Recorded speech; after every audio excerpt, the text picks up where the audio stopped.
Une camionneuse s'est approchée du millionnaire et lui a dit de ne pas prendre cette route avec sa femme. Le lendemain matin, il y avait une voiture de luxe et 3 hommes habillés en noir près de son humble camion. La pluie tambourinait contre le pare-brise du poids lourd comme des milliers de petits poings impatients. Maya Bernard resserra ses mains calleuses sur le volant, ses yeux bruns scrutant l'obscurité à travers les essuie-glaces qui peinaient à chasser les trombes d'eau. 15 ans qu'elle sillonnait ces routes de France, 15 ans qu'elle connaissait chaque virage, chaque côte, chaque piège que pouvait tendre la météo capricieuse. Mais cette nuit-là, quelque chose était différent. Le clignotant de la station-service apparut enfin dans le brouillard, comme un phare salvateur. Maya dirigea son camion vers l'aire de repos, sentant ses épaules se détendre légèrement. À 35 ans, elle avait appris à écouter son instinct, et ce soir, tout lui criait de s'arrêter. La route du canyon serait impraticable par ce temps. Elle l'avait vu réclamer trop de vie au fil des années.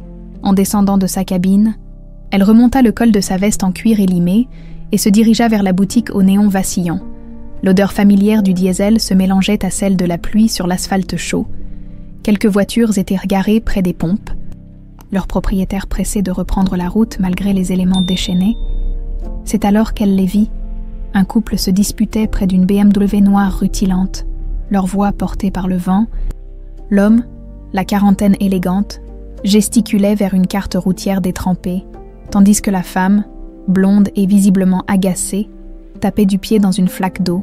Leurs vêtements criaient le luxe. Costume sur mesure pour lui, tailleur griffé pour elle. « Lucien, bon sang, on va être en retard. » La voix de la femme perçait le bruit de la tempête. « Tu m'avais promis qu'on arriverait avant minuit. Claire, ma chérie, sois raisonnable. Avec ce temps, la route directe sera... Je me fiche de tes excuses. 15 ans de mariage, et tu arrives encore à tout gâcher. » Maya s'immobilisa. Ce nom, Lucien, et ce nom de famille qu'elle avait entendu dans un murmure, Armand, son cœur se mit à battre plus fort. Ses mains tremblèrent légèrement. 20 ans qu'elle attendait ce moment. 20 ans qu'elle cherchait cette famille. Le destin avait une drôle de façon de jouer avec les vies. Elle s'approcha lentement, feignant de vérifier la pression de ses pneus.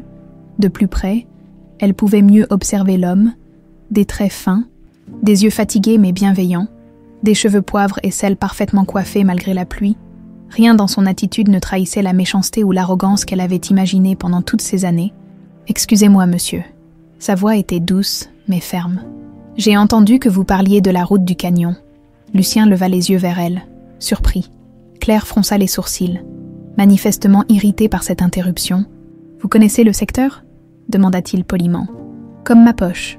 Je roule sur ces routes depuis 15 ans. » Maya désigna son camion d'un geste du menton. « Et ce soir, je vous le déconseille fortement.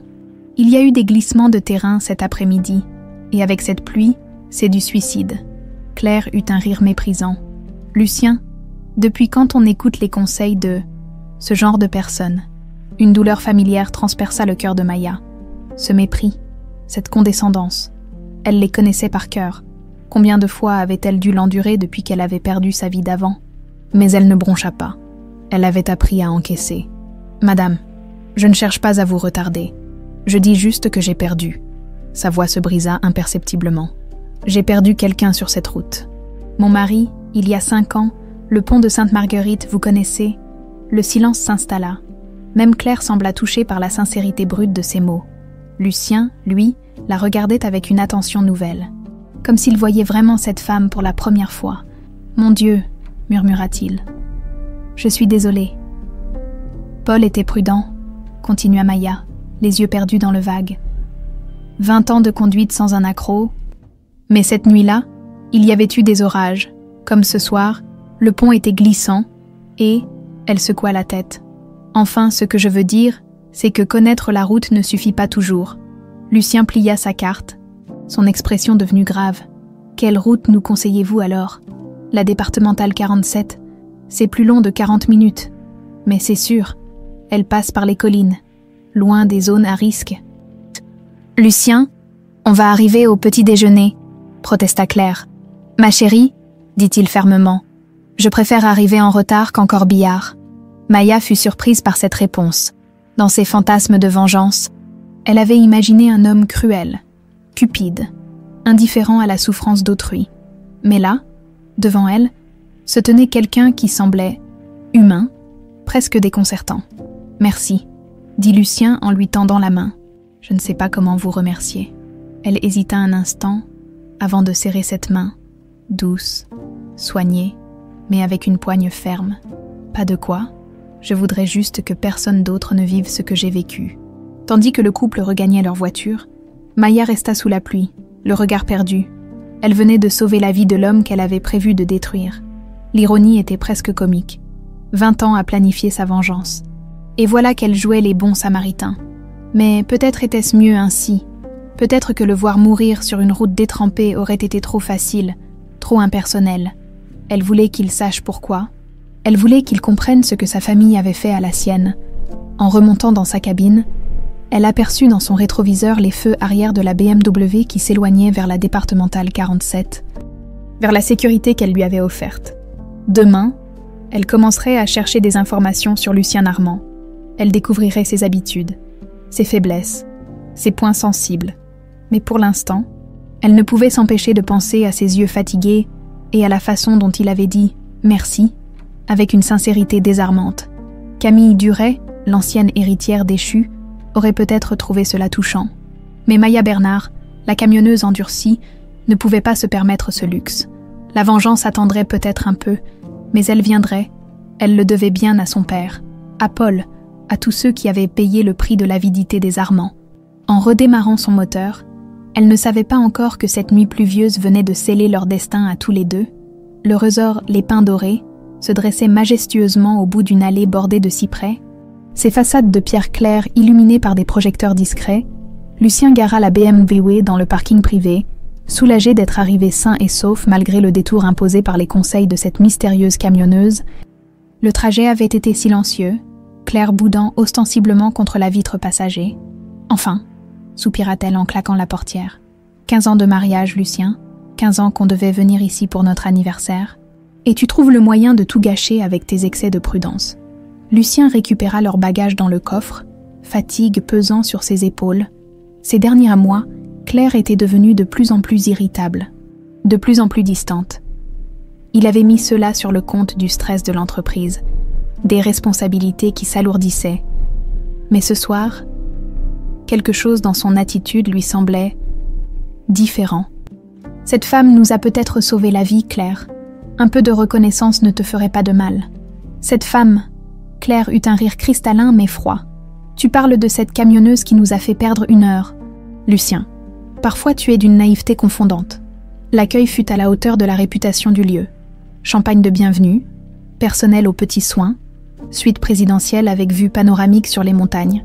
Mais malgré le luxe environnant, Lucien ne parvenait pas à chasser de son esprit l'image de cette femme sous la pluie, ses yeux emplis d'une tristesse profonde quand elle avait évoqué son mari défunt. Vers 2 heures du matin, il se réveilla en sursaut. Le lit était vide à côté de lui. Il tendit l'oreille. Aucun bruit dans la salle de bain. Se levant discrètement, il enfila un peignoir et sortit de la suite. Le resort endormi baignait dans une quiétude troublante. Seules quelques lampes de sécurité éclairaient les allées serpentant entre les bungalows de luxe. Lucien longea la terrasse principale, scrutant les environs. Où Claire avait-elle bien pu aller à cette heure ? Un éclat de voix lui parvint depuis les cabanas isolées près du spa. Il s'approcha prudemment, reconnaissant la voix de sa femme. Elle semblait en conversation animée avec quelqu'un, mais il ne voyait personne d'autre. En contournant discrètement la construction en bois, il aperçut Claire assise face à un ordinateur portable, la lumière de l'écran illuminant son visage concentré, une vidéoconférence, à cette heure, qui pouvait-elle bien appeler au milieu de la nuit ? « Je te dis que ça n'a pas marché, Julien. » La voix de Claire était tendue, presque sifflante. Cette idiote de camionneuse lui a conseillé de changer de route. Il est arrivé ici sain et sauf. Le sang de Lucien se glaça dans ses veines. Julien Renaud, son bras droit à l'entreprise. Que faisait-il à parler avec Claire en pleine nuit ? Et que voulait dire « ça n'a pas marché » ? « Ah non, ne dis pas ça, continua Claire, sa voix prenant une intonation presque suppliante. On peut trouver autre chose. Le retour. Peut-être. Cette route de montagne que tu avais repérée. Lucien sentit ses jambes se dérober sous lui. Il dut s'appuyer contre le mur de la cabana pour ne pas s'effondrer. Sa femme parlait de... Quoi exactement ? D'un accident ? d'un piège. « Écoute-moi bien, » reprit Claire, sa voix retrouvant sa froideur habituelle.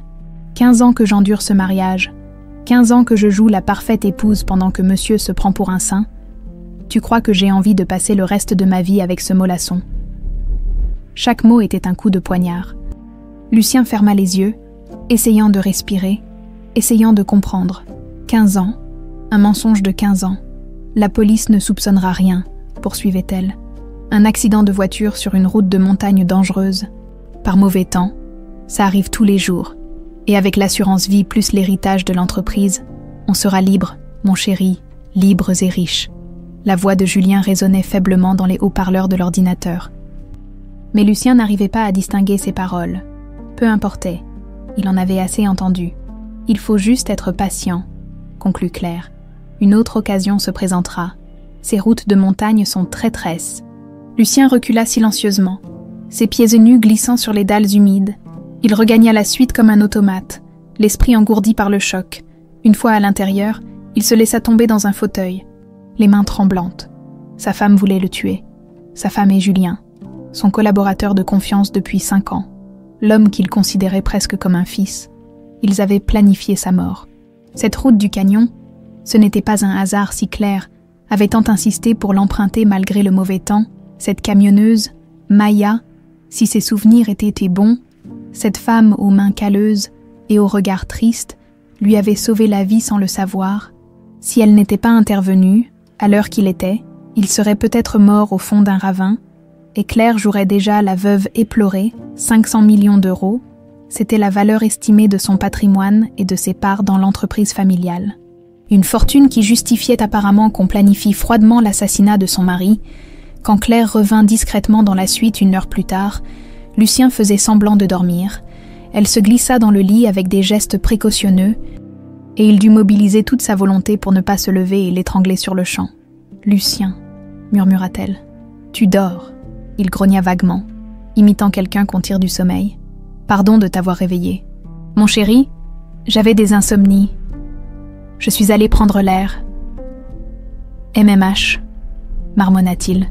« C'est rien, rendors-toi. » Elle se blottit contre lui, posant sa tête sur son épaule comme elle le faisait autrefois. Dans les premiers temps de leur mariage, Lucien serra les dents, sentant la nausée monter. Comment cette femme pouvait-elle jouer la comédie avec un tel naturel? Comment avait-il pu être aveugle si longtemps? Les heures s'égrenèrent lentement jusqu'à l'aube. Lucien ne dormit pas une seconde, l'esprit en ébullition. Il devait réfléchir, planifier. D'abord, il lui fallait des preuves concrètes. Ensuite, il devrait contacter la police, ses avocats, organiser sa protection. Mais avant tout, il voulait retrouver cette camionneuse, cette Maya qui lui avait sauvé la vie par un simple geste de bonté. Il se souvenait de ses yeux, de sa tristesse quand elle avait parlé de son mari mort. Cette femme avait connu la perte, la vraie douleur. Elle saurait peut-être l'aider à comprendre comment il avait pu vivre 15 ans aux côtés d'une étrangère. Quand Claire se réveilla vers 9 heures, rayonnante et affectueuse, Lucien joua le jeu. Il sourit, l'embrassa, commanda le petit déjeuner au service d'étage, mais intérieurement, il comptait déjà les heures avant de pouvoir quitter ce piège doré. Il avait survécu à cette nuit grâce à une inconnue rencontrée sous la pluie. Maintenant, il devait apprendre à survivre à 15 ans de mensonges. Et quelque part sur les routes de France, Maya Bernard continuait sa tournée. Ignorant qu'elle venait de sauver un homme qui découvrirait bientôt qu'il partageait plus qu'il ne le pensait avec elle, tous deux étaient des survivants. 3 jours s'étaient écoulés depuis le retour du resort, et Lucien n'avait pas fermé l'œil, assis dans son bureau aux baies vitrées donnant sur Paris. Il fixait la carte de France étalée devant lui, parsemée de cercles rouges marquant les stations-service de l'autoroute A6. Quelque part là-bas, roulait une femme qui lui avait sauvé la vie sans le savoir. Monsieur Armand. La voix de sa secrétaire le tira de ses pensées. Monsieur Dubois de l'agence Investigation Privées Élite est arrivé. Faites-le entrer, Sylvie, et assurez-vous qu'on ne soit pas dérangé. Henri Dubois était un homme de petite taille aux cheveux grisonnants, ancien commissaire reconverti dans le privé. Sa réputation d'efficacité et de discrétion n'était plus à faire dans les milieux d'affaires parisiens.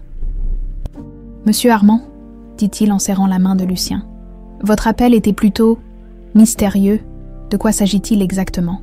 Lucien se leva et ferma les stores, plongeant le bureau dans une pénombre relative. « Henri, j'ai besoin de vous pour 2 missions distinctes.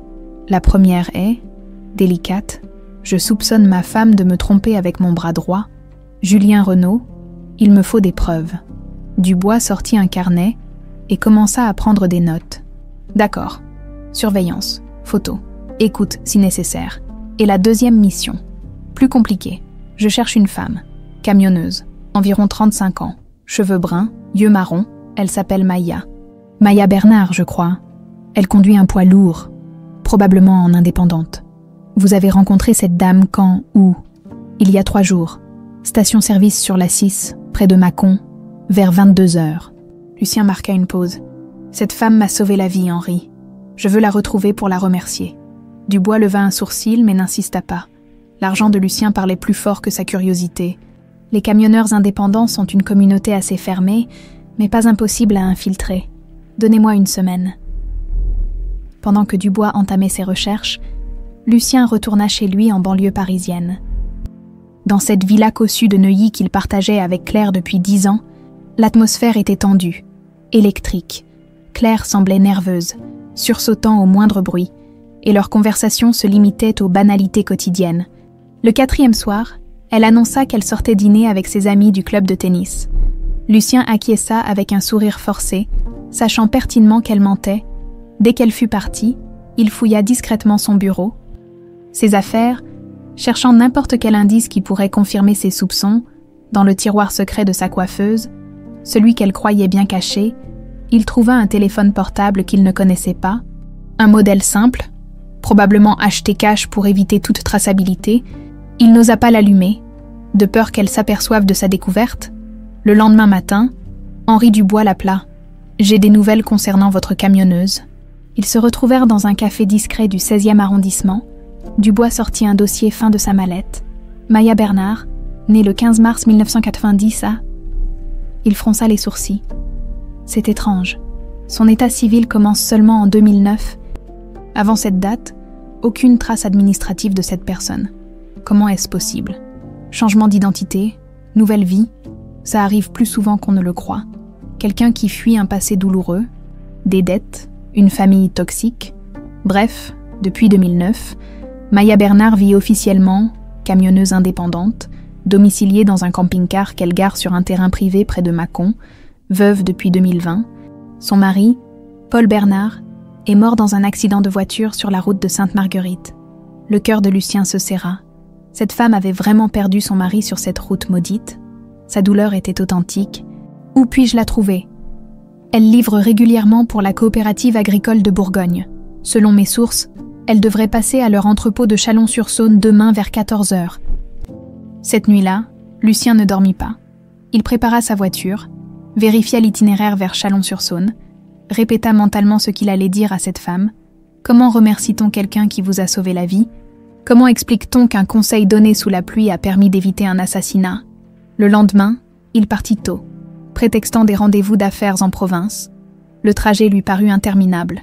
Plus il approchait de Chalon, plus il se sentait nerveux. Et si elle refusait de lui parler? Et si elle le prenait pour un fou? L'entrepôt de la coopérative se dressait en bordure de ville, vaste bâtiment gris entouré de semi-remorques. Lucien gara sa Mercedes à distance et attendit, scrutant chaque camion qui entrait ou sortait. À 14h15, il la vit. Elle descendait de la cabine d'un Volvo rouge cabossé, ses cheveux bruns attachés en queue de cheval. Vêtue d'un jean délavé et d'un pull en laine, elle discutait avec un ouvrier en pointant des papiers, son visage concentré mais paisible. De loin, elle paraissait plus petite que dans son souvenir, plus fragile aussi. Lucien sortit de sa voiture et s'approcha lentement. Quand elle le vit, elle s'immobilisa, surprise. « Vous, qu'est-ce que vous faites ici? Maya Bernard, n'est-ce pas ?» Il tendit la main. « Je suis Lucien Armand. Nous nous sommes rencontrés. Je me souviens très bien. » Sa voix était méfiante. « Comment m'avez-vous retrouvé? J'ai fait appel à un détective privé. » Il vit son visage se durcir et s'empressa d'ajouter. « Je voulais vous remercier. Vous m'avez sauvé la vie l'autre soir. » Sauvé la vie. Elle eut un rire sans joie. « J'ai juste donné un conseil de sécurité routière. Rien d'héroïque là-dedans. Détrompez-vous. » Lucien regarda autour de lui, conscient que ce n'était ni le lieu ni le moment pour ce genre de conversation. « Accepteriez-vous de prendre un café avec moi? J'aimerais vous expliquer. » Elle hésita longuement, l'observant avec attention. Finalement, elle hocha la tête. « D'accord, mais pas longtemps. J'ai une livraison à faire à Lyon avant ce soir. » Ils trouvèrent un petit bistrot dans le centre-ville. L'un de ces établissements typiquement français, avec ses banquettes en moleskine rouge et son zinc patiné, Maya commanda un café serré, Lucien un thé. « Alors ?» dit-elle en le regardant droit dans les yeux. « À qu'est-ce qui vous amène vraiment ?» Lucien prit une profonde inspiration. « Ma femme essaie de me tuer. » Il s'attendait à de l'incrédulité, peut-être à des rires, mais Maya ne broncha pas, se contentant de boire son café en silence. « Cette route que vous nous avez déconseillée, Claire savait qu'elle était dangereuse. Elle voulait que j'y aille malgré le mauvais temps. J'ai découvert qu'elle entretenait une liaison avec mon associé et qu'ils avaient planifié ma mort pour récupérer mon héritage. Et vous me racontez ça à moi parce que vous m'avez sauvé sans rien attendre en retour, dans un monde de requins et de menteurs. Vous avez été la seule personne honnête que j'ai rencontrée depuis longtemps. » Maya posa sa tasse avec un petit claquement sec. « Monsieur Armand, vous ne me connaissez pas, vous ne savez rien de moi. De ma vie, de mes motivations, vous idéalisez un geste qui n'était peut-être pas si désintéressé que ça. » Il fronça les sourcils. « Que voulez-vous dire ?» Elle se leva brusquement. « Je dois y aller. »« Merci pour le café. »« Attendez. » Il la rattrapa sur le trottoir. « Je voudrais vous aider, financièrement, je veux dire, une récompense pour... »« Je ne veux pas de votre argent. » coupa-t-elle sèchement. Puis, plus doucement, « Mais si vous voulez vraiment me remercier, donnez-le à une association d'aide aux familles de victimes d'accidents de la route, en mémoire de Paul. » Elle tourna les talons et remonta dans son camion. Lucien resta planté sur le trottoir, la regardant manœuvrer pour sortir du parking. Juste avant de s'engager sur la route, elle baissa sa vitre. « Monsieur Armand, méfiez-vous. Si votre femme est vraiment capable de ce que vous dites, elle ne s'arrêtera pas au premier échec. » Le camion disparut dans la circulation, laissant Lucien seul avec ses questions.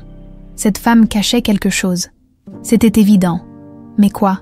Et pourquoi avait-il l'impression qu'elle en savait plus sur lui qu'elle ne voulait l'admettre? 2 semaines s'étaient écoulées depuis sa rencontre avec Maya, et Lucien vivait dans un état de tension permanent. Henri Dubois lui avait fourni les preuves qu'il redoutait. Photos de Claire et Julien entrant ensemble dans un hôtel discret de Montparnasse, enregistrement de conversations téléphoniques compromettantes, relevés bancaires montrant les versements réguliers de Julien sur un compte secret de sa femme. Ce matin-là, Lucien avait pris sa décision. Il convoqua Claire dans son bureau de Neuilly, prétextant vouloir discuter de l'organisation d'une réception pour leurs 15 ans de mariage. L'ironie de la situation ne lui échappait pas. Claire arriva vers 10h, élégante comme toujours dans son tailleur Chanel beige, ses cheveux blonds parfaitement coiffés. Elle embrassa Lucien sur la joue avec cette tendresse calculée qu'il connaissait maintenant par cœur. « Mon chéri, tu as l'air fatigué. Tu travailles trop. Assieds-toi, Claire. Il faut qu'on parle. » Quelque chose dans son ton dut l'alerter, car son sourire se figea légèrement. « Tout va bien. » Lucien ouvrit le tiroir de son bureau et en sortit une chemise cartonnée qu'il posa devant elle. « Regarde. » Claire ouvrit la chemise avec des gestes mécaniques. Les photos s'étalèrent sous ses yeux. Elle et Julien s'embrassant passionnément dans une voiture, entrant main dans la main dans l'hôtel. Les transcriptions de leurs conversations téléphoniques. Le silence s'étira, lourd, oppressant. Claire contemplait les preuves de sa trahison avec un détachement troublant, comme si elle observait la vie de quelqu'un d'autre. « Depuis quand tu me fais surveiller ?» Sa voix était calme, presque résignée. « Depuis que j'ai découvert que tu voulais me tuer. » Cette fois, elle tressaillit. Ses yeux se levèrent vers lui, et pour la première fois depuis des années, Lucien eut l'impression de voir la vraie Claire, ni la femme charmante qu'elle jouait en public, ni l'épouse aimante qu'elle simulait à la maison, mais quelque chose de plus dur, de plus froid. Tu n'as aucune preuve de ça? Le resort, Claire. J'ai entendu ta conversation avec Julien. La route du canyon, l'assurance vie, vos projets pour après ma mort. Tu veux que je continue? Elle ferma les yeux et poussa un long soupir. Quand elle les rouvrit, tout prétexte avait disparu de son visage. Comment? J'ai eu des insomnies. Je t'ai cherché. Il marqua une pause. 15 ans, Claire. 15 ans de ma vie que j'ai passé avec une étrangère. Oh, tu veux connaître la vérité? Sa voix avait pris une dureté métallique. La vérité, c'est que j'ai épousé ta fortune, pas toi. Ton père, Claude, était déjà riche quand on s'est rencontrés. Et tu étais son héritier unique. J'avais 25 ans, j'étais fauchée, et tu représentais la sécurité financière dont j'avais besoin. Chaque mot était un coup de massue. Et Julien. Julien, c'est différent, avec lui. Elle chercha ses mots. C'est de l'amour, du vrai. Pas ce mariage de convenance qu'on a construit toi et moi. Lucien se leva et se dirigea vers la fenêtre, incapable de supporter plus longtemps le regard de cette femme qu'il avait cru aimer. Et moi, dans tout ça, j'étais quoi? Un distributeur automatique. Tu étais un moyen d'arriver à mes fins, un moyen plutôt agréable, je dois l'admettre. Tu n'es pas méchant, Lucien. Juste, prévisible, ennuyeux. Il se retourna brusquement. Assez ennuyeux pour mériter la mort. Claire haussa les épaules avec une désinvolture glaçante. L'idée était de Julien, moi, j'aurais préféré un divorce. Mais il a dit que ce serait plus compliqué financièrement, avec un accident. Tout nous revenait directement. La froideur avec laquelle elle parlait de son assassinat dégoûta Lucien plus que tout le reste. Tu réalises ce que tu es en train de me dire? Que je suis une garce. Oui, probablement. Mais au moins, je suis honnête maintenant. Des coups frappés à la porte interrompirent leur confrontation. Monsieur Armand, la voix de Sylvie, sa secrétaire, résonnait à travers le bois. La police est là. Ils voudraient vous parler. Lucien avait anticipé ce moment. Dès qu'il avait eu les preuves entre les mains, il avait contacté son avocat qui s'était chargé d'alerter les autorités. « Faites-les entrer, Sylvie. » 2 inspecteurs en civil pénétrèrent dans le bureau, suivis par Sylvie qui referma discrètement la porte derrière eux. L'inspecteur Moreau, un homme âgé aux cheveux gris, présenta sa carte. « Madame Armand, vous êtes en état d'arrestation pour tentative de meurtre et association de malfaiteurs. » Claire ne résista pas quand on lui passa les menottes. Elle se contenta de regarder Lucien avec une expression indéchiffrable. « Tu ne t'en tireras pas comme ça. Tu sais, Julien ne se laissera pas faire. » Julien a été arrêté ce matin à son domicile, informa l'inspecteur. Nous avons trouvé chez lui des documents détaillant votre plan.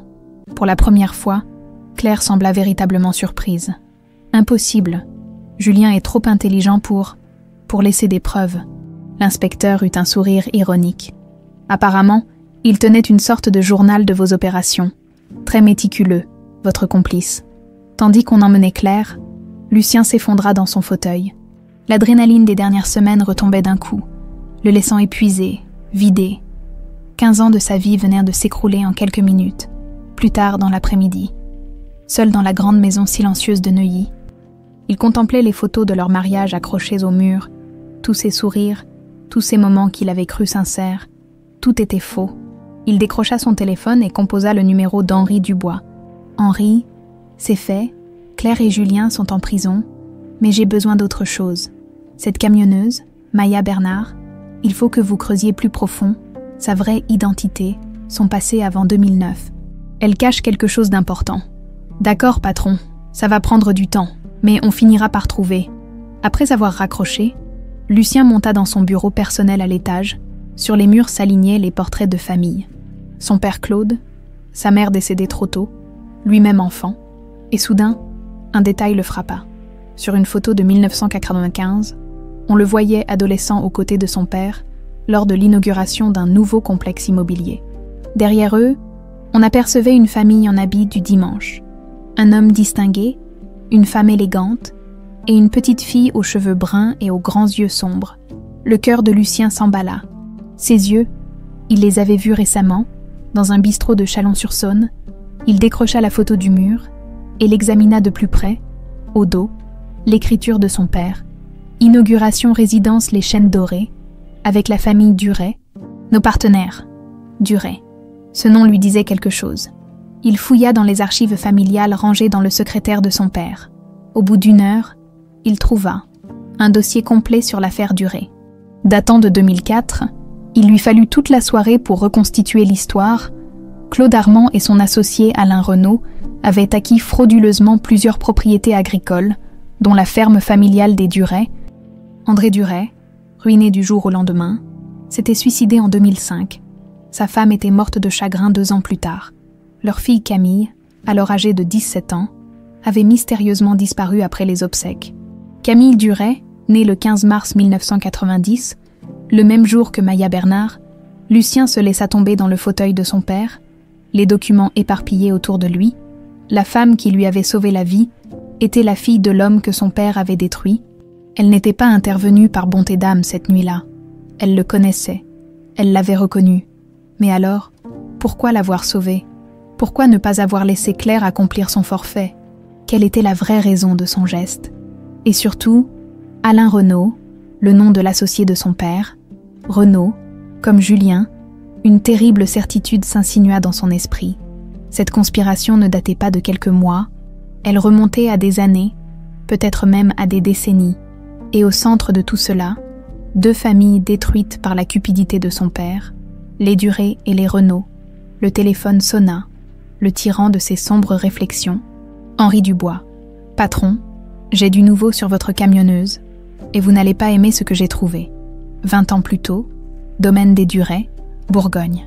Camille Duret avait 17 ans quand son monde s'effondra.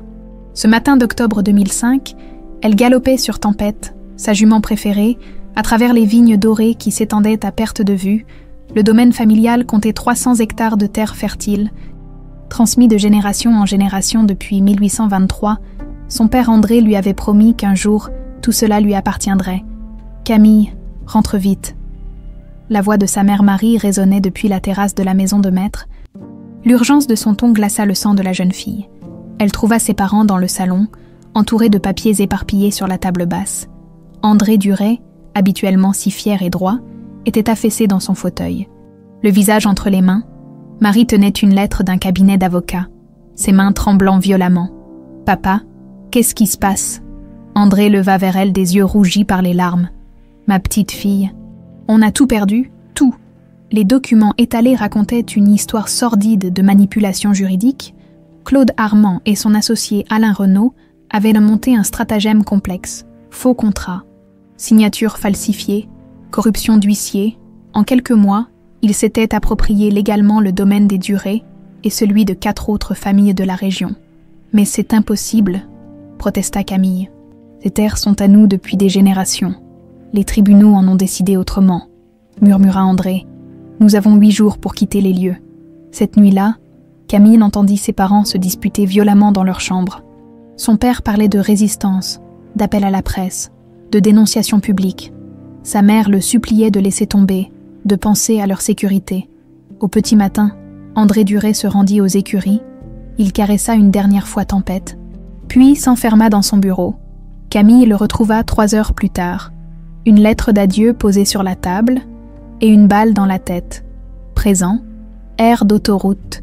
Quelque part en France, Maya Bernard, Camille Duret, se réveilla en sursaut dans sa cabine de camion. Le même cauchemar revenait chaque nuit depuis qu'elle avait revu Lucien Armand, 20 ans après. La douleur était toujours aussi vive, aussi tranchante. Elle consulta son téléphone. 3 heures du matin. Impossible de se rendormir maintenant.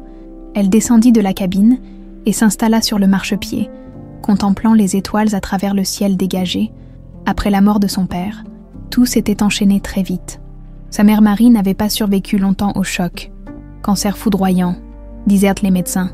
Mais Camille savait que c'était le chagrin qui l'avait tuée. En moins de 2 ans, elle avait tout perdu. Ses parents, sa maison, son identité sociale. À 19 ans, Camille Duret était officiellement morte. Elle avait vendu les quelques bijoux de famille qui lui restaient, acheté de faux papiers à un faussaire de Marseille, et était devenue Maya Bernard. Le prénom était un hommage à sa grand-mère maternelle, le nom choisi au hasard dans l'annuaire, 2010. École de conduite poids lourd, Lyon, Mademoiselle Bernard. Concentration, vous avez failli emboutir ce panneau. L'instructeur, un ancien routier bourru mais attachant, n'était pas tendre avec ses élèves. Mais Camille, Maya désormais, était déterminée. Elle voulait devenir camionneuse pour une raison précise. Les routiers voyaient tout, entendaient tout. Si les Armands avaient d'autres secrets, d'autres victimes, elle les découvrirait. « Pourquoi vous voulez faire ce métier ?» lui avait demandé Paul Bernard lors de leur première rencontre dans un relais routier près de Mâcon. « C'est pas un job pour une petite chose comme vous. » Paul avait 40 ans, veuf, sans enfant, un homme simple et honnête qui transportait des fruits et légumes à travers la France, quand Maya lui avait raconté une version édulcorée de son histoire. Orpheline, sans famille, cherchant sa voie, il l'avait prise sous son aile. Leur mariage en 2012 n'était pas un mariage d'amour. plutôt une association de deux solitudes. Paul lui offrait la respectabilité et une couverture parfaite. Elle lui apportait la compagnie qu'il avait perdue avec sa première épouse. Ils s'entendaient bien, s'appréciaient sincèrement. Mais Camille gardait son secret. 2020. Route de Sainte-Marguerite. Paul, ralenti, cette courbe est traître par ce temps. Mais Paul ne l'entendait plus. Depuis quelques semaines, il avait changé, nerveux, inquiet, regardant sans cesse dans ses rétroviseurs. Il avait commencé à poser des questions sur le passé de Maya, à fouiller dans ses affaires. « Tu me caches quelque chose ?» lui avait-il dit la veille. « Ces cartes dans ton tiroir, tous ces articles de journaux sur les Armands, qui es-tu vraiment ?» Cette nuit-là, sur la route glissante, Paul conduisait comme un homme poursuivi. Dans le rétroviseur, Maya avait aperçu les phares d'une voiture qui les suivait depuis Mâcon. Trop près, trop insistant. L'accident avait été rapide. Un coup de volant brutal de Paul pour éviter la voiture qui tentait de les doubler dangereusement. Le dérapage sur l'asphalte mouillé, puis le grand vide quand le camion avait percé la rambarde du pont. Maya avait survécu avec quelques côtes cassées et une commotion cérébrale. Paul n'avait pas eu cette chance. En fouillant ses affaires après les obsèques, elle avait découvert qu'il avait enquêté sur elle, découvert son véritable nom, et pire encore, il avait contacté quelqu'un, un certain J. Renaud, présent. Téléphone portable de Maya. Le téléphone vibra dans sa poche, l'attirant de ses souvenirs. Un numéro masqué. « Allô, mademoiselle ? Bernard ? C'est bien ça ?» La voix était jeune. Masculine, avec un accent parisien sophistiqué, ou devrais-je dire mademoiselle Duret ? Le sang de Maya se glaça. « Qui êtes-vous ? Quelqu'un qui sait qui vous êtes vraiment ? Quelqu'un qui sait pourquoi vous avez sauvé Lucien Armand l'autre soir ? Je ne vois pas de quoi vous parlez. Bien sûr que si. Camille Duret, fille d'André Duret, l'homme que Claude Armand a poussé au suicide. Vous cherchez à vous venger depuis 20 ans, n'est-ce pas ? Maya ferma les yeux. Après toutes ces précautions, toutes ces années de prudence, quelqu'un avait percé son secret. Que voulez-vous ? Vous rencontrez ? Nous avons des intérêts communs. Mademoiselle Duret, moi aussi, j'ai des comptes à régler avec les Armands. Qui êtes-vous ? Répéta-t-elle. Julien Renaud. Oui, ce nom vous dit quelque chose, n'est-ce pas ? Mon père Alain était l'associé de Claude Armand dans leur petite affaire. Maya sentit ses jambes se dérober. Elle dut s'appuyer contre son camion pour ne pas tomber. Votre père. Mon père qui a été assassiné en 2015, officiellement d'une crise cardiaque. Mais nous savons tous les deux que Claude Armand ne laissait jamais de témoins gênants en vie, n'est-ce pas ? Pourquoi me contactez-vous maintenant ? Parce que Lucien Armand vient de détruire mes plans. J'étais si près du but, sa femme Claire était l'instrument parfait, mais vous avez tout gâché en le sauvant cette nuit-là. Maya comprit soudain. C'était vous. Vous étiez derrière la tentative d'assassinat. Évidemment, 15 ans que je me rapproche de cette famille, que je gagne leur confiance, que je manœuvre pour me retrouver à la tête de leur empire. Et vous, vous débarquez avec vos grands sentiments humanitaires. Je ne l'ai pas sauvé par bonté d'âme. Je sais, vous vouliez le tuer vous-même, c'est ça. Le regarder dans les yeux quand vous lui révéleriez qui vous êtes vraiment. Le silence de Maya confirma ses soupçons. « Parfait, » reprit Julien. « Alors unissons nos forces. Claire et moi sommes grillés maintenant. Mais vous, vous êtes encore dans l'ombre. Vous pourriez l'approcher, gagner sa confiance. Il se sent redevable envers vous. Oh, et ensuite, nous terminerons ce que nos parents ont commencé. Nous détruirons les Armands comme ils nous ont détruits. » Maya raccrocha sans répondre. Elle resta longtemps immobile dans la nuit, le téléphone à la main, l'esprit en ébullition. Julien Renaud venait de lui offrir exactement ce qu'elle cherchait depuis 20 ans. La vengeance. Mais quelque chose l'inquiétait dans sa voix. Une froideur qui lui rappelait douloureusement celle de Claude Armand. Et puis il y avait Lucien, cet homme aux yeux fatigués qui lui avait dit merci avec une sincérité désarmante. Était-il vraiment responsable des crimes de son père ? Méritait-il de payer pour des fautes qu'il n'avait peut-être pas commises ? Pour la première fois depuis 20 ans, Camille Duret hésitait. 3 jours après l'appel de Julien Renaud, Maya n'arrivait plus à trouver le sommeil. Elle avait garé son camion dans un relais routier près de Dijon, mais au lieu de se reposer, elle arpentait le parking sous la pluie fine, ressassant sans cesse la même question. Devait-elle révéler la vérité à Lucien ?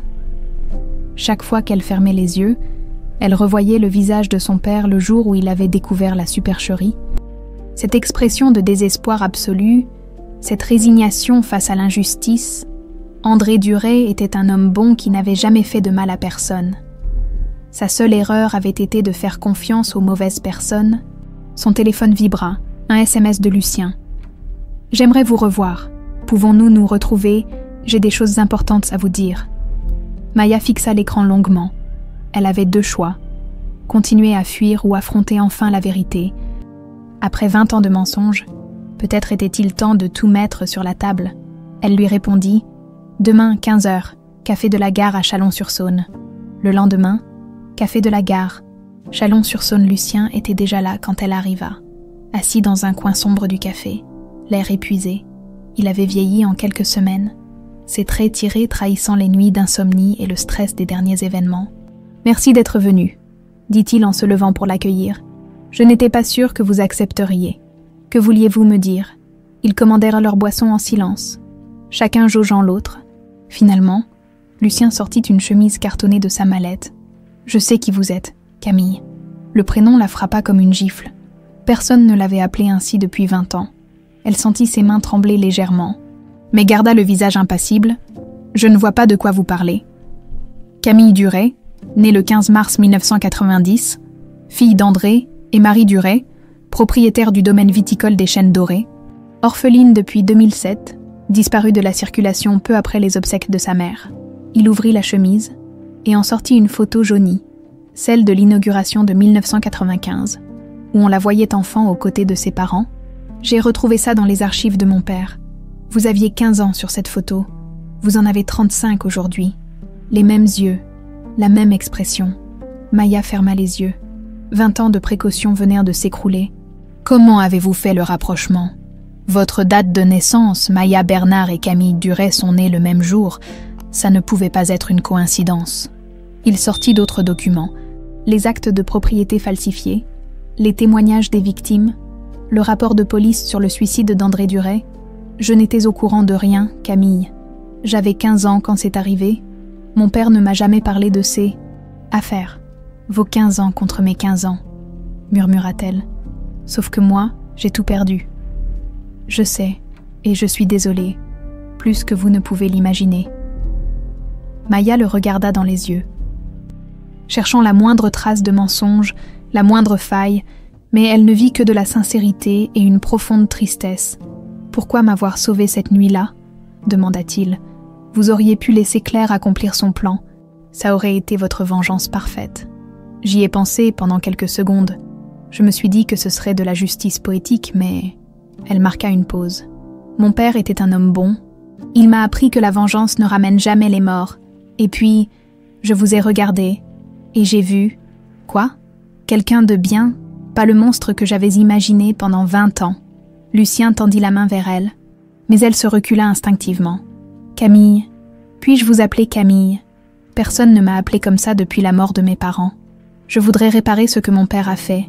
Je veux vous rendre vos terres. » Elle eut un rire amer. « Mes terres, elles ont été vendues il y a 15 ans.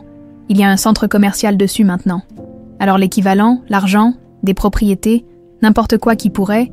Oh, racheter 20 ans de ma vie, ressusciter mes parents. » Sa voix montait, attirant les regards des autres clients. « Vous croyez vraiment que c'est si simple ? » ?»« Non, » admit-il, « mais je dois essayer. » Le silence retomba entre eux. Maya fixait sa tasse de café, perdue dans ses pensées. Soudain, son téléphone vibra, un SMS d'un numéro masqué. « Regardez derrière vous. » Son sang se glaça. Elle se retourna discrètement et aperçut un homme en costume sombre assis près de la fenêtre. Un journal à la main, il leva les yeux et lui sourit. « Julien Renaud, il faut qu'on parte, » dit-elle précipitamment en se levant. « Maintenant, qu'est-ce qui se passe ? Quelqu'un nous observe. » Lucien jeta un regard vers l'homme au journal, mais celui-ci avait déjà disparu. Ils sortirent du café en hâte, Maya entraînant Lucien vers le parking où était garé son camion. « Montez » ordonna-t-elle. « Vite ! Mais ma voiture ! Laissez-la !»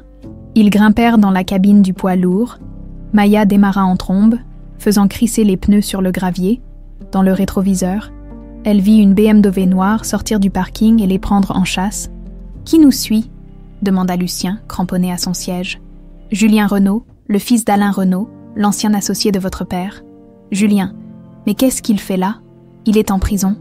Apparemment plus. » Maya connaissait ses routes comme sa poche.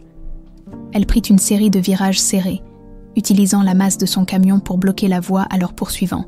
Mais la BMW était plus agile et gagnait du terrain. « Il m'a contacté il y a 3 jours, expliqua-t-elle tout en conduisant. Il sait qui je suis. Il veut que je l'aide à vous détruire. Mon Dieu, et Paul, votre mari. Je crois qu'il l'a tué. » Paul avait découvert mon identité et contacté Julien. L'accident de 2020. Ce n'était pas un accident. Lucien pâlit. « Camille, il faut prévenir la police. » « Avec quoi? Nos suppositions. » Elle prit un virage sur les chapeaux de roue. Julien est avocat. Il sait couvrir ses traces. La BMW se rapprochait dangereusement. Dans le rétroviseur, Maya vit Julien au volant, le visage dur, déterminé. Il accéléra et tenta de les doubler par la droite. « Accrochez-vous !» Maya donna un coup de volant brutal vers la droite. L'avant du camion percuta l'arrière de la BMW. L'envoyant dans le fossé, elle freina et s'arrêta sur le bas-côté. « Vous êtes fou !» cria Lucien. « Il pourrait être blessé. Il a tué mon mari, » rétorqua-t-elle. « Et il ne s'arrêtera pas tant que nous serons vivants. » Ils descendirent du camion et s'approchèrent prudemment de la BMW renversée. Julien était conscient mais coincé dans l'habitacle, du sang coulant d'une blessure à la tempe. « Camille Duret, » dit-il avec un sourire mauvais. « La petite fille modèle devenue criminelle. Votre père serait fier. »« Affermez-la » siffla-t-elle. « Vous croyez vraiment qu'il est innocent ?» Julien désigna Lucien du menton. « Demandez-lui donc où étaient arrangés les documents sur l'affaire Duret. Dans quel tiroir de son bureau d'adolescent? Demandez-lui s'il n'a jamais eu de soupçons sur la fortune familiale. » Maya se tourna vers Lucien, qui avait blêmi. « C'est vrai. J'étais jeune. Je ne comprenais pas. Mais vous saviez... » La voix de Camille se brisa. « Vous saviez d'où venait l'argent? Pas au début, pas avant mes 18 ans, et quand j'ai commencé à comprendre, mon père était déjà mort. » Julien riait dans sa voiture accidentée. Touchant, les enfants de victimes qui découvrent qu'ils sont aussi bourreaux, Lucien s'agenouilla près de Camille. « Je vous jure que je ne savais rien avant la majorité, et quand j'ai su, j'ai voulu réparer. Mais je ne savais pas comment. Je ne savais même pas si des victimes étaient encore vivantes. Vous auriez pu chercher. J'ai essayé. Mais les dossiers avaient disparu. Mon père avait tout fait disparaître avant sa mort. » Camille ferma les yeux, submergée par 20 ans de colère et de tristesse. L'homme qu'elle avait haï pendant si longtemps n'était peut-être qu'une autre victime. Et l'homme qui l'avait manipulé, qui avait tué Paul, était là, dans cette voiture, à ricaner de leur douleur. « Camille, » dit doucement Lucien, « laissez-moi vous aider. Nous pouvons arrêter Julien ensemble.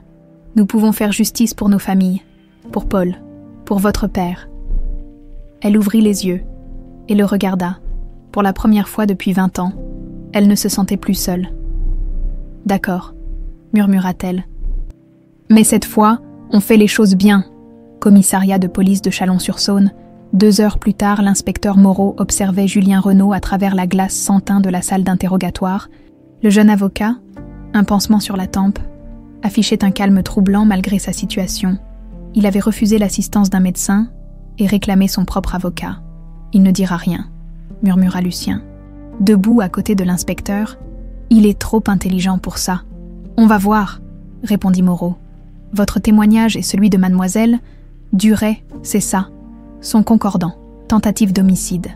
Harcèlement, association de malfaiteurs, ça commence à faire beaucoup pour monsieur Renaud. » Camille était assise dans un coin de la pièce, encore sous le choc de tout ce qui venait de se révéler. 20 ans de mensonges, de fausse identité, de vengeance ruminée, et maintenant, elle se retrouvait alliée avec le fils de l'homme qu'elle avait haï pendant si longtemps. « Inspecteur, » dit-elle soudain, « il faut que vous sachiez autre chose, mon mari, Paul Bernard, mort en 2020. Je pense que Julien l'a tué. » Moreau se tourna vers elle. « Vous avez des preuves. Paul avait découvert ma véritable identité. Il avait contacté quelqu'un, un certain J. Renaud, quelques jours plus tard. Il est mort dans un accident de voiture sur une route qu'il connaissait parfaitement. On va rouvrir le dossier, » promit l'inspecteur. « Mais d'abord, occupons-nous du présent. » La porte s'ouvrit et un homme élégant en costume gris entra dans la pièce d'observation. Maître Bertrand, l'avocat de Julien, était arrivé.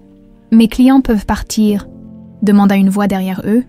Ils se retournèrent pour voir Maître Delacroix, l'avocat de Lucien, accompagné d'une femme aux cheveux auburn que Camille ne connaissait pas. Maître Sarah Lemoine, se présenta-t-elle. Je représente Madame Duret, enfin Madame Bernard. Monsieur Armand a pris contact avec moi pour s'assurer que ses droits soient protégés. Lucien s'approcha de Camille. J'espère que ça ne vous dérange pas. Avec tout ce qui sort au grand jour, vous allez avoir besoin d'une protection juridique. Pour la première fois depuis des années, Camille se sentit protégée. Merci. 3 heures plus tard.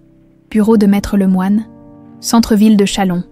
La situation est complexe, expliquait l'avocate en feuilletant les dossiers étalés sur son bureau. Juridiquement, Camille Duret est officiellement décédée. Maya Bernard existe légalement depuis 2009. Mais avec de faux papiers, il va falloir régulariser tout ça. Lucien et Camille étaient assis côte à côte, l'étrangeté de leur alliance encore palpable. Et pour les terres de ma famille, demanda Camille. Les transactions de 2004-2005 peuvent être contestées pour vice de forme et corruption, répondit Maître Lemoine.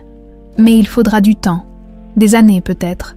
Je n'ai pas besoin des terres, dit soudain Camille. Elles sont détruites maintenant. Ce que je veux, c'est la justice. Lucien posa une main hésitante sur son bras. Camille, j'ai une proposition à vous faire. L'entreprise Armand a une fondation caritative. Si vous acceptiez d'en prendre la direction, nous pourrions aider d'autres familles victimes d'escroqueries immobilières. Elle le regarda, surprise. Pourquoi feriez-vous ça? Parce que c'est juste. Et parce que... Il hésita. Parce que j'ai l'impression que c'est ce que votre père aurait voulu, que son sacrifice serve à quelque chose. Camille sentit ses yeux s'embuer. Personne n'avait évoqué son père avec autant de respect depuis sa mort. Il y a autre chose, continua Lucien. Les archives de mon père, j'ai trouvé d'autres dossiers, d'autres familles spoliées, les Moreau, les Lafontaine, les Rousseau. Au total, 12 familles détruites entre 1995 et 2005. Mon Dieu, Alain Renaud était le cerveau de l'opération, mon père. Sa voix se brisa légèrement. Mon père n'était qu'un exécutant cupide, mais Renaud, lui, c'était un prédateur systématique. Maître Lemoine intervint. Si c'est vrai, ça change beaucoup de choses pour l'enquête sur Julien. Un mobile d'héritage familial de vengeance. Le téléphone de l'avocate sonna. Elle décrocha, écouta quelques secondes, puis raccrocha avec une expression grave. C'était l'inspecteur Moreau.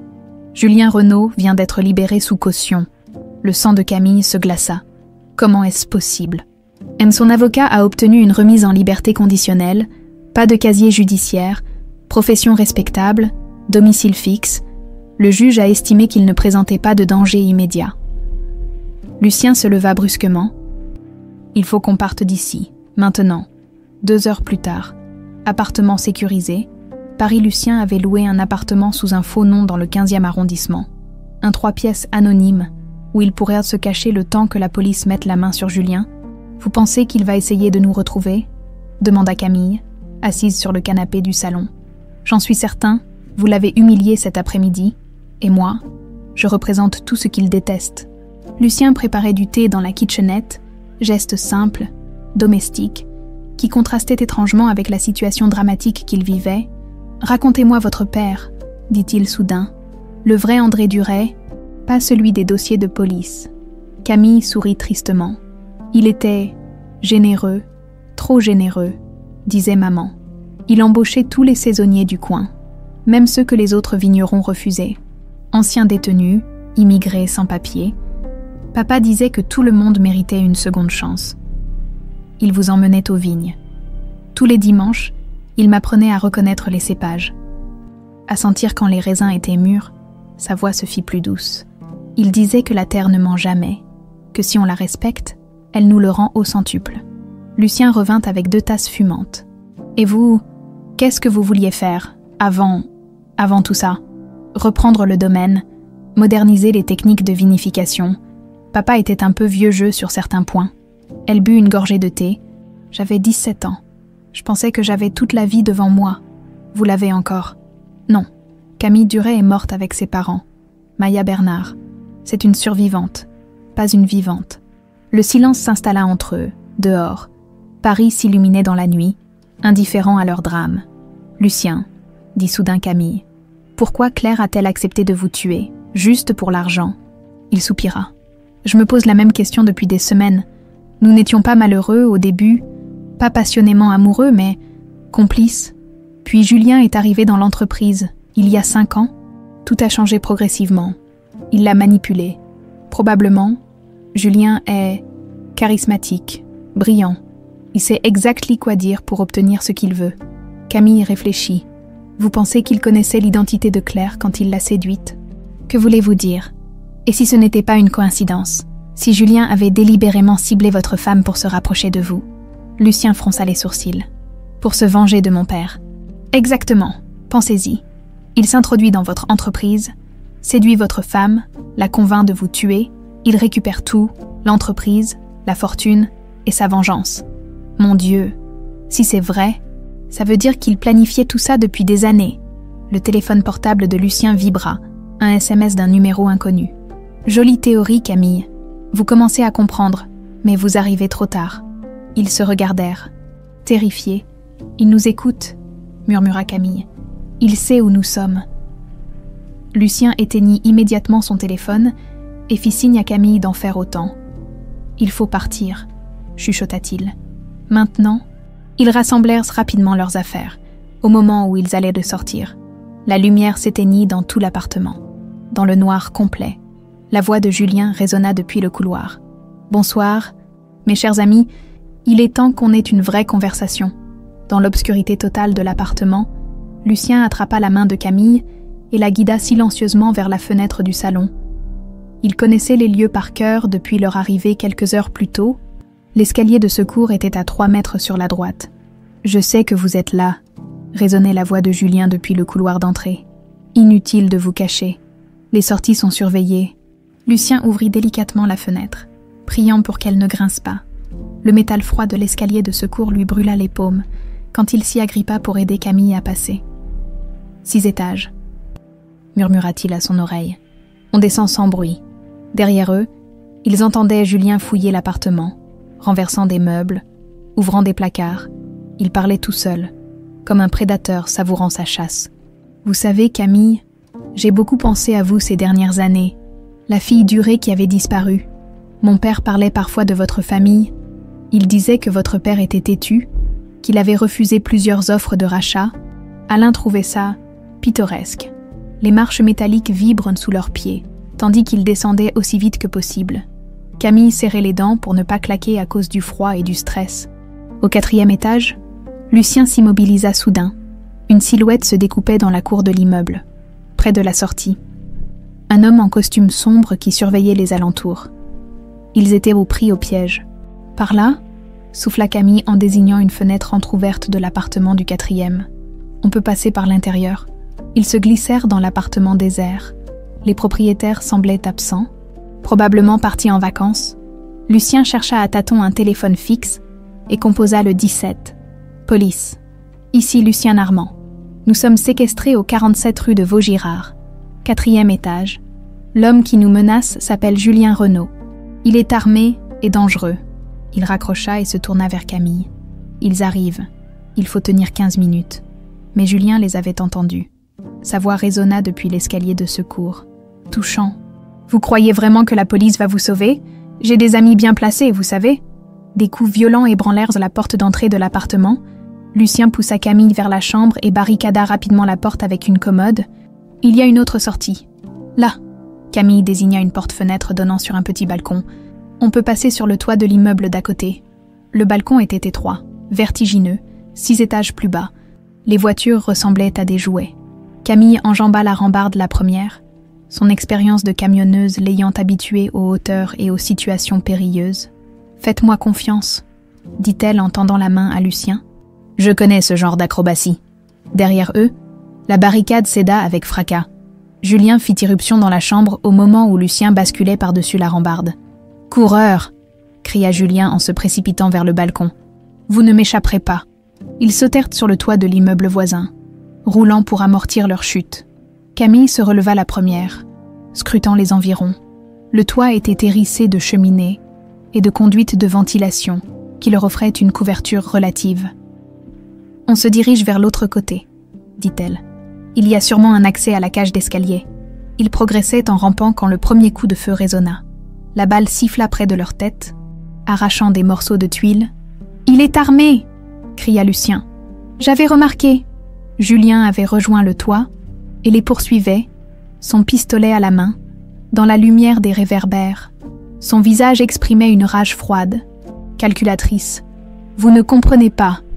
hurla-t-il en tirant une nouvelle fois. « J'ai attendu 20 ans à préparer ma vengeance. Vous ne pouvez pas tout détruire maintenant. » Camille et Lucien se réfugièrent derrière une grosse cheminée en briques. Les sirènes de police résonnaient maintenant dans les rues environnantes, se rapprochant rapidement. « Camille, » dit Lucien en la regardant dans les yeux, « si on ne s'en sort pas, je veux que vous sachiez que rencontrer la vraie vous a été le plus beau cadeau de ma vie. »« Ah, taisez-vous, on va s'en sortir. » Mais Julien se rapprochait, méthodique, implacable. « Vous savez ce qui m'a pris le plus longtemps à comprendre, » cria-t-il. « C'est que mon père n'était pas le cerveau de l'opération. » Claude Armand était plus malin que nous tous. Il a fait porter le chapeau à Alain pour toutes leurs escroqueries. Camille sentit son sang se glacer. « Qu'est-ce que vous voulez dire ? Votre père n'était pas le seul. » Camille, il y en a eu d'autres, beaucoup d'autres. Et quand Alain a voulu tout révéler, Claude l'a fait assassiner. Un infarctus, très propre, très discret. Lucien se dressa malgré le danger. « C'est faux, mon père n'était pas un assassin. Demandez-vous plutôt comment il a fait fortune si rapidement. Demandez-vous pourquoi il n'y a aucune trace de ses investissements d'avant 1995. » Une nouvelle salve de coups de feu les força à se baisser. Mais les sirènes étaient maintenant toutes proches. Des projecteurs s'allumèrent soudain depuis la rue, illuminant le toit comme en plein jour. « Police, lâchez votre arme. » Julien s'immobilisa, haletant, l'arme encore à la main. Pour la première fois depuis le début de la poursuite, il sembla réaliser qu'il était cerné. « Vous croyez avoir gagné ?» cria-t-il vers Camille et Lucien. « Vous ne savez rien. Rien de ce qui s'est vraiment passé. Lâchez votre arme », répéta la voix amplifiée des policiers. Julien regarda tour à tour son pistolet, les projecteurs en contrebas. Puis Camille et Lucien, qui sortaient lentement de leur abri. « Mon père m'a tout raconté avant de mourir », dit-il d'une voix soudain plus calme. « Toutes les familles détruites, tous les suicides. Il m'a fait jurer de terminer ce qu'il avait commencé. » Il pointa son arme vers Lucien. « La vengeance de mon père passera par votre mort. »« Non !» Camille se jeta devant Lucien au moment où Julien pressait la détente. La balle la toucha à l'épaule, la faisant pivoter sur elle-même. Elle s'effondra contre Lucien qui la rattrapa dans ses bras. « Camille !» Le coup de feu avait donné le signal aux tireurs d'élite positionnés dans les immeubles environnants.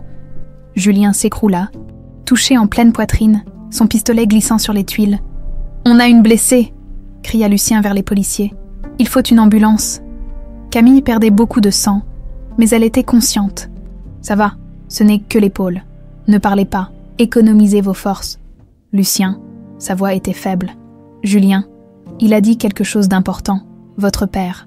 Chut, les secours arrivent. » Mais Camille insistait, serrant la main de Lucien avec ses dernières forces. « Écoutez-moi, il faut creuser, dans le passé de votre père, avant 1995, il y a eu d'autres victimes, d'autres familles. » Les secours envahirent le toit.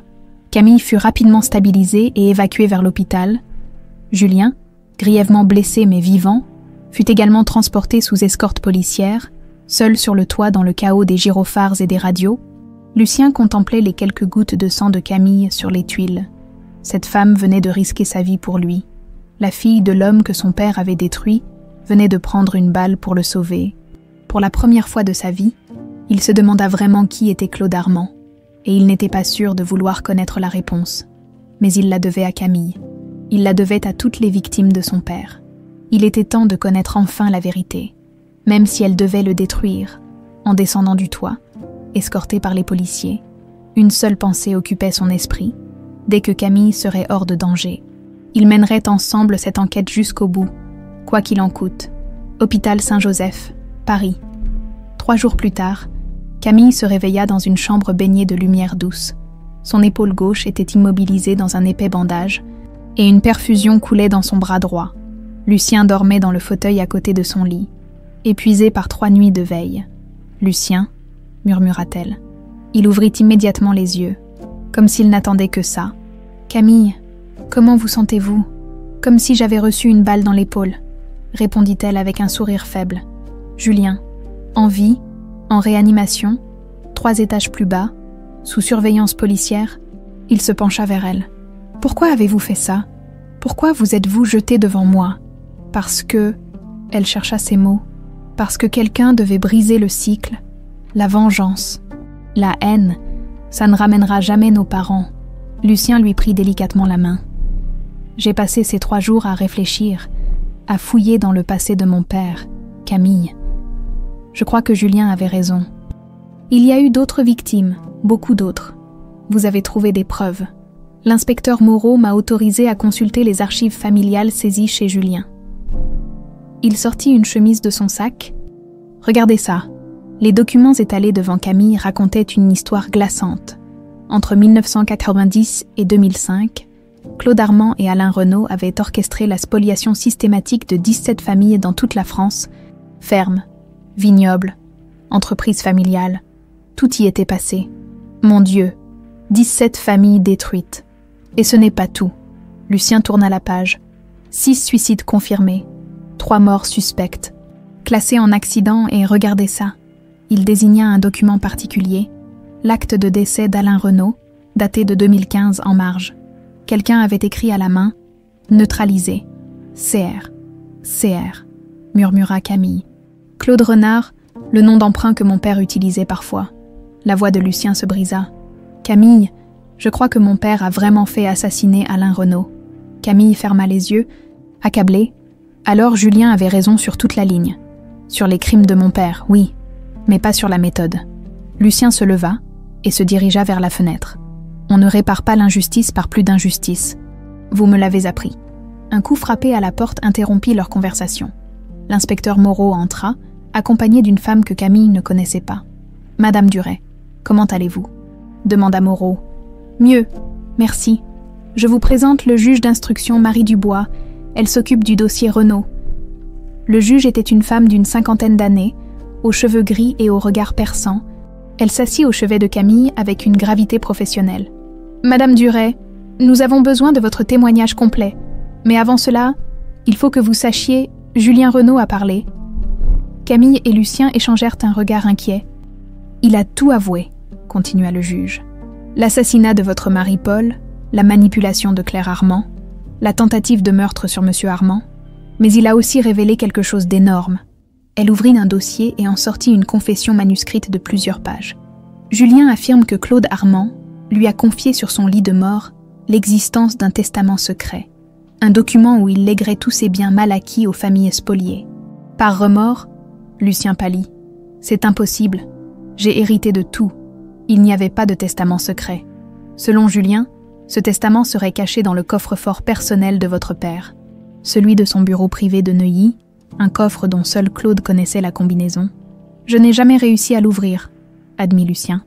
Je pensais qu'il était vide. » Le juge Dubois se pencha vers lui. « Monsieur Armand, accepteriez-vous qu'on ouvre ce coffre en présence d'un huissier, si ce testament existe vraiment ?»« Bien sûr, » répondit Lucien sans hésiter. « Camille, vous êtes d'accord pour venir ? » « Enfin, si les médecins vous autorisent à sortir, j'y vais, » dit-elle fermement, « même si je dois y aller en fauteuil roulant. » Villa Armand, Neuilly-sur-Seine. 2 heures plus tard, la maison familiale de Lucien paraissait immense et froide depuis l'arrestation de Claire. Les meubles étaient recouverts de housses blanches, donnant au lieu des airs de mausolée. Le bureau de Claude Armand, au premier étage, était resté intact depuis sa mort en 2010. Un sanctuaire aux boiseries sombres, aux lourds rideaux de velours, où trônait un portrait du patriarche en grand format. « Le coffre est là », dit Lucien en désignant un meuble en acier dissimulé derrière une bibliothèque. Maître de la Croix, l'huissier, l'inspecteur Moreau, le juge Dubois et Camille assistaient à la scène. Un serrurier spécialisé s'affairait sur la serrure électronique. « C'est un modèle ancien », expliquait l'artisan. 6 chiffres, ça peut prendre du temps. « Attendez », dit soudain Camille. « Lucien, quelle était la date de naissance de votre père ?»« Le 15 mars 1945. » « Pourquoi ?»« Essayez 345. » Le serrurier composa les chiffres. Un déclic se fit entendre, et la porte s'ouvrit. « Comment avez-vous deviné ?» demanda Lucien, stupéfait. « Mon père utilisait toujours sa date de naissance pour ses codes. » Camille sourit tristement. Les hommes de cette génération étaient prévisibles. À l'intérieur du coffre, ils trouvèrent une liasse de documents, quelques bijoux et une enveloppe scellée portant la mention « À ouvrir après ma mort, Claude Armand ». Le juge Dubois brisa le sceau et lut le document. Son visage se décomposa progressivement. « Alors ?» demanda Lucien. « C'est effectivement un testament ?» Sa voix tremblait légèrement. « Monsieur Armand, votre père lègue la totalité de ses biens personnels et 80% des actions de l'entreprise à un fonds de compensation pour les familles victimes de ces activités. » Le silence s'abattit sur la pièce. Lucien s'effondra dans le fauteuil de son père, accablé. « Il savait, » murmura-t-il. « Il savait ce qu'il avait fait, et il voulait réparer. Mais pourquoi ne l'a-t-il jamais révélé ?» demanda Camille. L'inspecteur Moreau examina d'autres documents du coffre. Là, une lettre explicative. Il lut à haute voix. « Si vous lisez ceci, c'est que je suis mort sans avoir eu le courage de révéler mes crimes. J'ai voulu protéger Lucien de la honte et des conséquences de mes actes. Mais justice doit être rendue. Les familles Duré, Moreau, Lafontaine et toutes les autres méritent réparation. Alain Renaud était mon complice. Mais j'étais le véritable responsable. Je l'ai fait éliminer quand il a voulu tout révéler. Que Dieu me pardonne. » Camille sentit les larmes couler sur ses joues. Après 20 ans de colère et de recherche de vérité, elle tenait enfin la confession complète. « Lucien, dit-elle doucement, votre père a commis des crimes terribles, mais il voulait réparer. C'est vous qui pouvez achever ce qu'il a commencé. » Lucien leva vers elle des yeux emplis de douleur. « Que dois-je faire ? Respecter ses dernières volontés, créer ce fonds, rendre justice aux familles ?»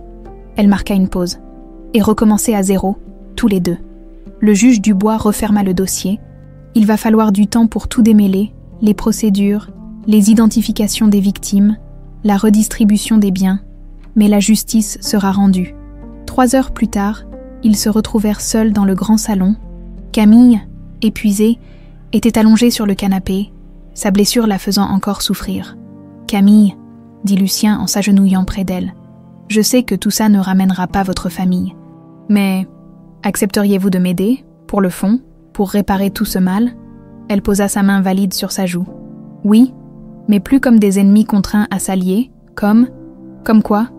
Comme 2 personnes qui ont trouvé dans leur douleur partagée quelque chose qui ressemble à de l'espoir. » Lucien prit sa main et l'embrassa délicatement. « Quelque chose qui ressemble à l'amour. »« Peut-être, » murmura-t-elle, « donnez-nous le temps. » 1 an plus tard, domaine des Chênes Dorées. Bourgogne, le soleil d'automne filtrait à travers les vignes dorées, exactement comme dans les souvenirs d'enfance de Camille. Mais cette fois, elle n'était plus la petite fille insouciante qui galopait sur tempête. Elle était Camille Duré-Armand, directrice de la Fondation André Duré pour la justice sociale, et elle tenait la main de son mari Lucien en contemplant les terres de ses ancêtres. « Tu es sûr que ça va ?» demanda Lucien, en remarquant l'émotion qui voilait ses yeux. « Oui, c'est juste, surréaliste, être de retour ici, mais dans des circonstances si différentes. Le domaine avait été entièrement reconstruit grâce au fonds de la succession Claude Armand. Plus qu'une simple réparation, c'était devenu un symbole, un centre de formation pour jeunes agriculteurs issus de familles en difficulté, un laboratoire de viticulture écologique et le siège de leur fondation, Madame Duré-Armand, une jeune femme aux cheveux courts s'approchait d'eux, un dossier à la main. « Je suis désolée de vous déranger, mais j'ai les derniers rapports de la fondation. » Sophie Moreau était la fille de l'une des familles spoliées par Claude Armand. À 28 ans, elle était devenue la coordinatrice principale de leur programme d'aide aux victimes d'escroqueries immobilières. « Alors, Sophie, » demanda Camille en prenant le dossier, « où en sommes-nous » ?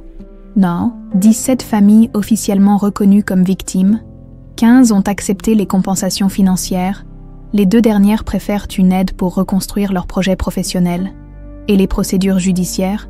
Julien Renaud a été condamné à 25 ans de prison ferme pour meurtre, tentative de meurtre et association de malfaiteurs. Claire Armand a écopé de 8 ans pour complicité. Elle sort dans 6 mois avec remise de peine.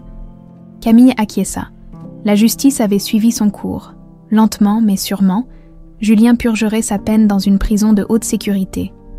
Et Claire avait entamé une thérapie psychologique qui l'aidait à comprendre comment elle avait pu être manipulée. « Et notre nouveau projet ?» demanda Lucien.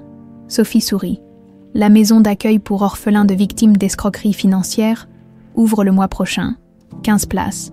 personnel spécialisé, suivi psychologique gratuit. Les premiers pensionnaires arrivent la semaine prochaine. Parfait. Camille referma le dossier. Sophie, prenez votre soirée. Vous avez fait un travail remarquable. Quand la jeune femme fut partie, Lucien et Camille continuèrent leur promenade dans les vignes. Les vendanges venaient de se terminer, et l'air embaumait le raisin fermenté et la terre humide. « Tu sais ce qui me rend le plus heureux ?» dit Lucien en s'arrêtant près de l'ancien emplacement de la maison familiale des Duré. « Dis-moi, ton sourire, le vrai, pas celui que tu affiches par politesse. Je ne l'avais jamais vu avant qu'on reconstruise tout ça ensemble. » Camille se tourna vers lui, touchée. Leur relation avait évolué lentement, prudemment, deux âmes blessées qui avaient appris à s'apprivoiser, à se faire confiance malgré le poids du passé. « Lucien, il faut que je te dise quelque chose. » « Quoi ?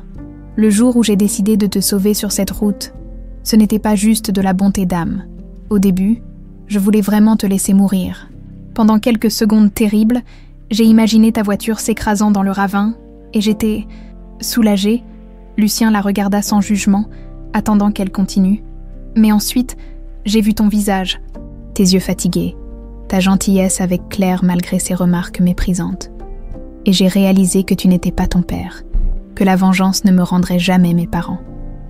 Et tu as choisi de me sauver quand même. Ah, j'ai choisi de sauver l'innocence en toi, et en moi aussi, probablement. » Ils reprirent leur marche en silence, leurs pas les menant naturellement vers le petit cimetière familial que Camille avait fait restaurer. Les tombes d'André et Marie duraient et têtes fleuries de chrysanthèmes blancs, et une nouvelle stèle avait été ajoutée, celle de Paul Bernard, époux aimé et ami fidèle. « Ça vous va, papa ?» murmura Camille en déposant une rose rouge sur la tombe de son père. « On a fait justice.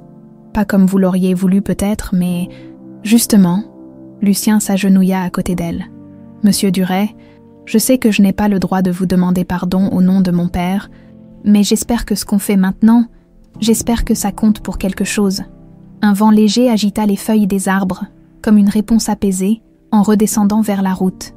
Ils croisèrent un groupe de journalistes qui attendaient ça près de l'entrée du domaine. Depuis que l'affaire Armand Renaud avait éclaté au grand jour, les médias s'intéressaient régulièrement à leur histoire. « Madame Duret-Armand » cria une journaliste de France 2. « Que ressentez-vous à l'approche du premier anniversaire de la révélation de l'affaire ?»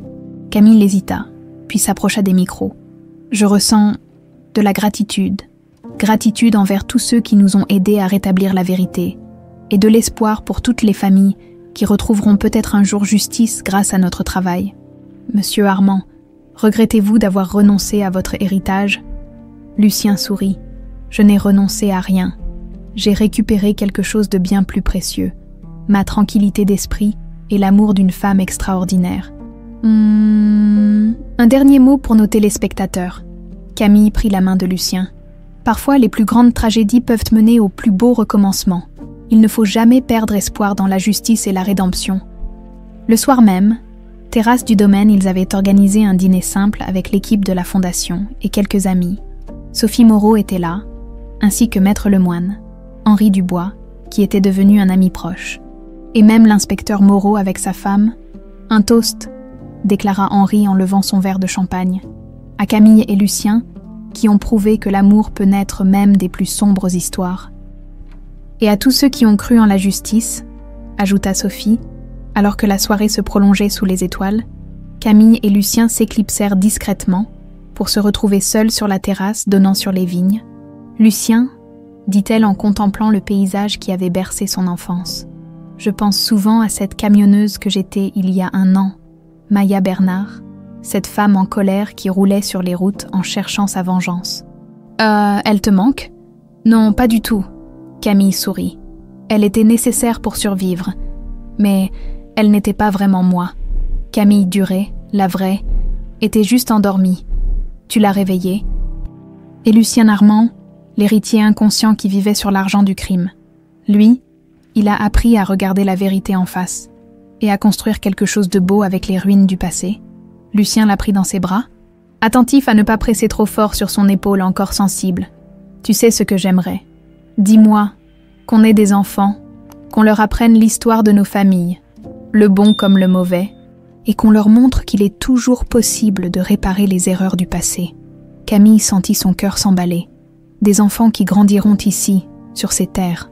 Si tu veux, des enfants qui sauront d'où ils viennent et qui choisiront leur propre chemin. Oui, murmura-t-elle en l'embrassant. Oui, je veux ça.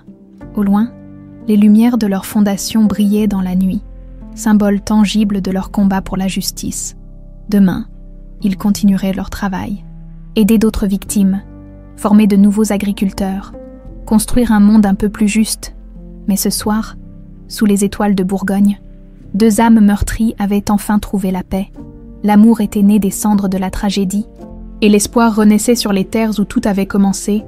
La camionneuse qui avait sauvé un millionnaire avait découvert qu'en le sauvant, elle s'était sauvée elle aussi, et ensemble, ils écrivaient désormais une nouvelle histoire, celle de la rédemption et du pardon, une histoire d'amour vrai, née d'une nuit de tempête sur une route perdue.